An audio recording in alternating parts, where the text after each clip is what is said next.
Yan ang mga idol, welcome back to my channel. Mag-update na lang po tayo dito sa ating ginagawang project dito sa Sampaloc, Tanay, Rizal. Yan. Please subscribe and paki-like na rin po ng notification bell para lagi kayong update sa ating mga susunod na video. Yan. Maraming salamat po and God bless.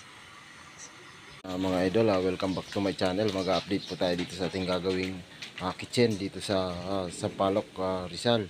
Tanay, Rizal. Sakit ito, barangay Upper Bathala, Sampaloc. Yan. Ito po yung ating ginawa. Ito po, nag-additional tayo dito na parang counter niya na maliit. Yan. Itatiles po natin yan. Ito, bali, ito, binuhusan natin ng manipis lang. Tapos, itatiles natin siya. Lalagyan na lang natin ng adhesive. Ito, alisin. Yan. Yan. Ayan po, yan.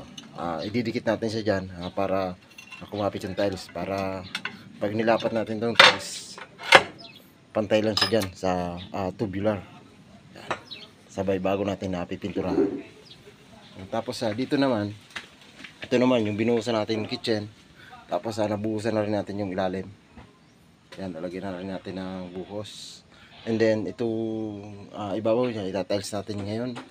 Yan. Gagamitin natin na tiles dyan. Yun. Ayun, ayan ang sandal na yan. Tapos mayroon na rin tayo kinalong adhesive. Yan. Diyan na lang tayo sa balde naghalo. Binarena na lang natin. Yan. Yan ang panghalo natin. Para hindi tayo masyadong makalat sa paghalo ng adhesive. Yan. Ayan, mga idol. Yan mga idol. Update natin itong ating tinatiles na kitchen. And then yan. Ito po. Ito na po yung ating na-tiles na kitchen. Binutas natin ito para sa stove. And then dito sa hugasan. Yan po yung paglalagyan ng ating hugasan.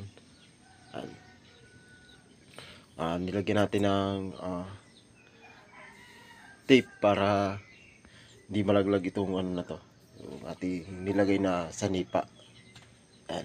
Tapos dyan, ito naman, itatiles naman natin itong ilalim. And then, bago maglalagay tayo ng partition, plywood para sa division niya. Kasi maglalagay tayo ng pullover. And then dito, gas tube. Yan doon, lalagyan kung anong may lalagay doon, pwede na doon sa may ilalim ng ating hugasan. Yan. At para maikabit na rin natin yung ating kakabit na stove dyan. Andyan na rin, naka-ready na. Tapos dito sa flooring na ito, kaya hindi ito sinesemento kasi bricks lang ang ilalagay dito. Papatagin lang yung lupa, tapos bricks. Ito po yung, kasi ito farmhouse lang. Hindi naman to yung parang pahingahan lang. Tapos pag nagre-relax ka, pwede na dito. Tapos dito ka magluluto. Yan. Tapos naglagay din tayo dito ng maliit na counter. Ayan, ito po yung ating maliit na counter na nilagay na para patungan. Pwede dito ilagay yung rice cooker. Paglalagay lang tayo dito ng outlet sa ilalim nito. Tapos ito pipinturahan lang. Tapos igagraw tong konti. Yan. Maganda na po siya. Yan.